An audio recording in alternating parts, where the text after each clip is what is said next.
un soldado romano entrenado para matar terminó declarando que Jesús era el Hijo de Dios. ¿Qué vio ese día que ningún otro testigo pudo ver? Un centurión endurecido por 1000 batallas presenció algo que rompió todas sus certezas. ¿Fue la oscuridad, el terremoto o algo que salió del cuerpo de Cristo? No te pierdas el secreto que transformó al verdugo en creyente. Un centurión romano, acostumbrado a ver morir a los condenados y a obedecer sin cuestionar, terminó pronunciando una de las declaraciones más impactantes del cristianismo. Verdaderamente, este hombre era el Hijo de Dios. ¿Qué provocó ese cambio? Comprender ese momento ayuda a analizar uno de los episodios más intensos de la crucifixión de Jesús. El centurión, conocido posteriormente como Longinos, era un oficial del ejército romano encargado de dirigir a unos 100 soldados y mantener el orden. Alcanzar ese rango exigía valentía, experiencia en combate, disciplina estricta y gran control emocional. Era un hombre formado para actuar con firmeza ante la muerte, no para dejarse impresionar fácilmente. La vida diaria de un centurión romano estaba marcada por la autoridad, la vigilancia constante y el cumplimiento estricto del deber. En provincias como Judea, los soldados debían controlar disturbios, supervisar castigos y mantener el orden frente a tensiones religiosas y sociales. Para hombres como Longinos, presenciar ejecuciones era parte de la rutina. La crucifixión, una de las penas más severas de Roma, se aplicaba a quienes desafiaban el orden. Aún así, aquel día en Jerusalén, algo era diferente. La ciudad estaba agitada por rumores sobre un prisionero arrestado durante la noche, Jesús de Nazaret, llamado por algunos maestro y acusado por otros de blasfemia. Durante la madrugada, había sido llevado ante el consejo religioso judío, donde lo acusaron de afirmar que tenía una relación única con Dios. Sin embargo, las autoridades religiosas no tenían autoridad para aplicar una sentencia de muerte. Por eso, fue llevado ante el gobernador romano Poncio Pilato. Allí comenzó un proceso que también resultó extraño para quienes lo presenciaban. Pilato interrogó al prisionero. Le preguntó si era el llamado Rey de los Judíos. La respuesta de Jesús fue breve, sin defensa prolongada ni intentos de justificarse. ¿Por qué alguien acusado de un delito que podía costarle la vida no intentaba defenderse con insistencia? Los acusadores continuaban presentando cargos, mientras el prisionero permanecía en silencio. Esa actitud desconcertó al gobernador romano. Pilato había visto muchos acusados enfrentarse al tribunal. Algunos gritaban, otros suplicaban o intentaban convencer a los jueces de su inocencia. Pero en este caso, la reacción era diferente. Había serenidad incluso en medio de las acusaciones. Esa calma resultaba difícil de explicar. En medio del proceso ocurrió otro hecho que aumentó la tensión del momento. Según los registros, la esposa de Pilato envió un mensaje urgente advirtiendo que no se involucrara en la condena de aquel hombre porque había tenido sueños perturbadores relacionados con él. Ese aviso generó inquietud en el gobernador. Aún así, la presión de los líderes religiosos y de la multitud comenzó a aumentar. La gente reunida exigía una sentencia. Existía una tradición durante la celebración de la Pascua, liberar a un prisionero elegido por el pueblo. Pilato pensó que esa costumbre podía ofrecer una salida a la situación. Presentó dos opciones a la multitud. Por un lado, estaba Jesús, conocido por sus enseñanzas. Por otro lado, un prisionero llamado Barrabás, conocido por actos violentos. La pregunta parecía sencilla. ¿A quién preferiría liberar la multitud? Sin embargo, la respuesta sorprendió a muchos. La gente comenzó a gritar el nombre de Barrabás. Cuando Pilato preguntó qué debía hacer con Jesús, la respuesta se repitió con fuerza: «Crucifícalo». El gobernador intentó cuestionar esa decisión. Preguntó qué crimen había cometido ese hombre, pero la multitud insistía con la misma demanda. En ese momento, Pilato realizó un gesto simbólico frente al público. Se lavó las manos, indicando que no se consideraba responsable de la sangre de aquel justo. Después ordenó que Jesús fuera entregado para la crucifixión. A partir de ese instante, la situación pasó a manos de los soldados romanos encargados de ejecutar la sentencia. Entre ellos estaba el centurión que supervisaría todo el proceso. Aquí comienza una escena que marcaría profundamente a quienes participaron en ella. Los soldados llevaron al prisionero al interior del pretorio. Allí comenzaron los castigos previos a la crucifixión. El procedimiento incluía azotes con látigos diseñados para causar dolor intenso. Era un castigo severo que debilitaba físicamente al condenado antes de la ejecución final. Mientras se desarrollaba ese castigo, los soldados también realizaron una burla cruel. Colocaron sobre Jesús un manto de color púrpura, símbolo de realeza. Después trenzaron una corona hecha de espinas y la pusieron sobre su cabeza. En sus manos colocaron un objeto simulando un cetro. El objetivo era ridiculizar la acusación de que aquel hombre se proclamaba rey. Muchos soldados se arrodillaban frente a él fingiendo reverencia mientras pronunciaban frases de burla. Sin embargo, en medio de esa escena, hubo alguien que simplemente observaba. El centurión encargado de supervisar el castigo no participaba activamente en la burla. Su experiencia le permitía reconocer comportamientos humanos bajo presión extrema, y lo que veía en aquel hombre comenzaba a generar preguntas. ¿Por qué no respondía con insultos? ¿Por qué no intentaba resistirse con desesperación? Incluso después de recibir golpes y burlas, su reacción no era la habitual. Su mirada permanecía firme, no había gritos de odio ni amenazas. Ese comportamiento contrastaba con lo que los soldados estaban acostumbrados a ver. Ese contraste comenzó a despertar inquietud en la mente del centurión. Durante años había presenciado ejecuciones, sabía reconocer el miedo, la rabia o la desesperación en los condenados, pero la actitud de Jesús parecía diferente. Había una dignidad que resultaba difícil de ignorar. La historia continuó avanzando hacia el momento más duro del proceso. Los soldados prepararon la cruz que el condenado debía cargar hasta el lugar de ejecución. Ese trayecto era parte del castigo. El condenado caminaba por la ciudad cargando el instrumento de su propia muerte mientras la gente observaba. Así comenzó el camino hacia el lugar conocido como Gólgota, una colina fuera de la ciudad donde se realizaban las crucifixiones.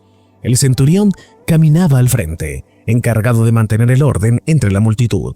El prisionero avanzaba detrás, debilitado por los golpes y el agotamiento físico. A lo largo del trayecto se reunía gente de todo tipo. Algunos observaban con curiosidad, otros insultaban al condenado. Sin embargo, también había personas que lloraban al verlo en ese estado. Entre ellas se encontraba su madre. La escena era profundamente dolorosa para quienes lo conocían. Durante el recorrido ocurrió algo que también captó la atención del centurión. El condenado cayó al suelo bajo el peso de la cruz. El agotamiento era evidente. Los soldados lo obligaron a levantarse para continuar el camino. Sin embargo, el cuerpo debilitado apenas respondía. Para evitar que el proceso se retrasara, el centurión tomó una decisión práctica. Ordenó a un hombre que pasaba por el lugar que ayudara a cargar la cruz. Ese hombre, llamado Simón de Cirene, fue obligado a colaborar en el traslado del madero hasta el lugar de ejecución. El grupo continuó avanzando mientras las emociones de la multitud se mezclaban entre tristeza, confusión y hostilidad. En medio de ese trayecto, Jesús dirigió palabras a algunas mujeres que lloraban por él. Les pidió que no lloraran por su sufrimiento, sino que reflexionaran sobre el futuro de la ciudad y de sus propios hijos. Incluso en medio de su dolor, su preocupación parecía dirigida hacia otros. Ese tipo de reacción generaba más preguntas. ¿Qué clase de persona enfrentando una muerte tan cruel se preocupa por los demás en lugar de concentrarse en su propio sufrimiento? El grupo llegó al Gólgota. Allí se encontraban preparadas las cruces para los condenados. El procedimiento continuaba con la fijación del cuerpo al madero mediante clavos colocados en las manos y los pies. En un momento extremadamente doloroso que muchos prisioneros enfrentaban con gritos y resistencia. Sin embargo, una vez más la reacción del condenado sorprendió a quienes observaban. No se registró una lucha desesperada. Sus brazos se extendieron mientras los soldados realizaban su trabajo. La ejecución continuó según el procedimiento romano. 2 criminales fueron crucificados junto a él, uno a cada lado. Mientras pasaba el tiempo, la multitud continuaba observando la escena. Algunos seguían burlándose, otros permanecían en silencio. En cierto momento, uno de los criminales comenzó a insultar a Jesús, cuestionando su supuesta autoridad, pero el otro prisionero reaccionó de manera distinta. Reconoció que ambos estaban allí por sus propios delitos, mientras afirmaba que Jesús no había cometido ninguna falta. Después dirigió una petición directa. Pidió ser recordado cuando llegara su reino. La respuesta de Jesús fue una promesa sorprendente. Aseguró que ese mismo día estaría con él en el paraíso. Esa declaración también fue escuchada por quienes se encontraban cerca de la cruz. Mientras el tiempo avanzaba, ocurrió otro fenómeno que aumentó la tensión del momento. El cielo comenzó a oscurecerse. La luz del día se volvió extraña, como si una sombra cubriera la región. La atmósfera cambió. Los presentes comenzaron a inquietarse. En medio de esa oscuridad, Jesús pronunció varias frases que quedaron registradas por quienes estaban allí. Una de ellas fue una oración dirigida a Dios pidiendo perdón para quienes lo estaban ejecutando. Esa petición incluía a los soldados que habían participado en el proceso. Esa frase impactó profundamente al centurión. ¿Cómo alguien que estaba siendo ejecutado podía pedir perdón para sus verdugos? El tiempo continuó avanzando hasta que finalmente Jesús pronunció sus últimas palabras. Después inclinó la cabeza y murió. En ese mismo momento, según los relatos, la tierra tembló y se produjeron varios acontecimientos que causaron temor entre la gente. El silencio comenzó a extenderse entre quienes habían estado observando la ejecución. Muchos comenzaron a comprender la gravedad de lo ocurrido. Fue entonces cuando el centurión romano, testigo directo de todo el proceso, pronunció una declaración que resonaría a través de los siglos. Verdaderamente, este hombre era el Hijo de Dios. Después de la crucifixión, el ambiente era tenso. El día de preparación para la Pascua obligaba a las autoridades judías a actuar con rapidez. La ley religiosa no permitía que los cuerpos permanecieran colgados en las cruces durante el sábado. Por esa razón, acudieron al gobernador romano para solicitar una medida concreta: acelerar la muerte de los condenados. La orden fue transmitida a los soldados encargados de custodiar las ejecuciones. Entre ellos se encontraba Longinos, un centurión romano que había supervisado numerosas operaciones militares y que estaba acostumbrado a presenciar escenas duras sin mostrar emoción alguna. La instrucción era clara y directa. Los soldados debían romper las piernas de los crucificados para provocar una muerte más rápida. Este procedimiento era conocido en las ejecuciones romanas. Al quebrar las piernas, el condenado perdía la capacidad de sostener su cuerpo y la asfixia llegaba en pocos minutos. Los soldados comenzaron con los 2 hombres crucificados junto a Jesús. Sin dudarlo, levantaron las barras de hierro y cumplieron la orden. Sin embargo, cuando se acercaron al cuerpo de Jesús, algo llamó la atención. Su cuerpo ya no mostraba señales de vida. Aún así, la ley romana exigía una verificación definitiva. ¿Cómo confirmar que un condenado estaba realmente muerto? El centurión tomó entonces una decisión que quedaría registrada en los textos cristianos. Con su lanza se aproximó al costado de Jesús y ejecutó un movimiento firme que atravesó el cuerpo.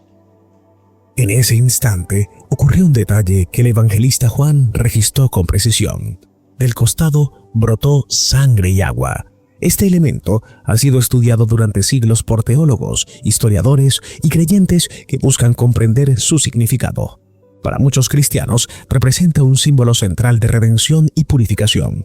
Para Longinos, en aquel momento fue algo más inmediato: la confirmación de que la ejecución había terminado. Sin embargo, la escena no terminó allí. La tradición cristiana posterior relata un episodio que marcaría el inicio del cambio interior del centurión. Según relatos, Longinos sufría una afección en los ojos que afectaba su visión. Cuando la sangre que brotó de la herida de Jesús cayó sobre su rostro, experimentó una recuperación inesperada. ¿Fue coincidencia? ¿Fue un milagro? ¿Fue el momento en que comenzó a cuestionar todo lo que creía saber? Durante los días siguientes, Jerusalén se llenó de rumores. Personas afirmaban que la tumba de Jesús estaba vacía. Otros aseguraban haberlo visto. Los discípulos hablaban de apariciones y encuentros. ¿Cómo era posible que alguien ejecutado públicamente estuviera vivo? Muchos rechazaban esas historias, pero para Longinos, cada nuevo relato despertaba algo difícil de ignorar. El centurión recordaba el momento exacto de la lanza, recordaba la sangre y el agua, recordaba la expresión del rostro de Jesús incluso en la muerte. Aquellos recuerdos comenzaron a provocar una inquietud constante. Ya no podía limitarse a cumplir órdenes sin cuestionarlas. Durante años había servido al Imperio Romano con absoluta lealtad. La disciplina militar le había enseñado que el deber estaba por encima de todo. Pero ahora aparecía una duda persistente. ¿Había participado en la ejecución de un simple condenado o había sido testigo de algo mucho mayor? La transformación de Longinos no ocurrió de un día para otro. Fue un proceso marcado por la reflexión, el recuerdo constante del Gólgota y la necesidad de comprender lo que había sucedido. Longinos nos invita a reflexionar sobre nuestra propia fe. Cuéntame, ¿qué cambiaría en tu vida hoy? No olvides suscribirte, darle like y activar la campanita para más contenido inspirador. Déjanos tu comentario sobre qué te pareció este video y acompáñanos en este camino espiritual. Tu apoyo siempre nos motiva a seguir.